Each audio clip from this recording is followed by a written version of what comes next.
Ayan, hello po sa ating lahat. Mapagpalang tanghali.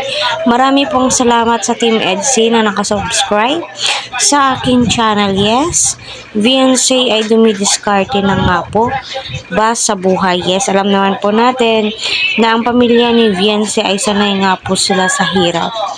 At dumidiskarte po sila sa pamamagitan ng paglalaba.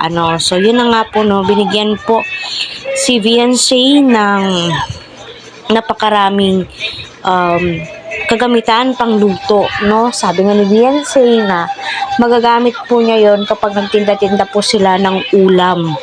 Anytime, no? Pwede na po silang magtinda, no? Para sa ganon ay mailibre po sila ng pang-ulam-ulam araw-araw, di ba? Di na po problemahin ni nanay yung pang-ulam ng kanyang mga anak kasi kung napapansin niyo, marami din po sila Beyonce na magkakapatid.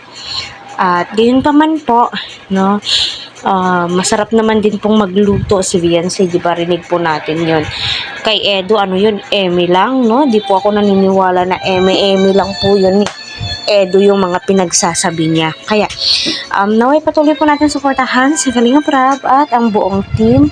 Huwag po natin skip ang kanilang ads para sa ganun nga po ay marami pa pong kababayan po natin ang kanilang matulungan at ang kanilang malingap. So, lahat naman po ng tinutulungan ni Kalingap Rab ay madiskarte talaga sa buhay. Hindi po sila yung naghihintay ng biyaya lang, basta sa kanila ay kahit na may nagbibigay,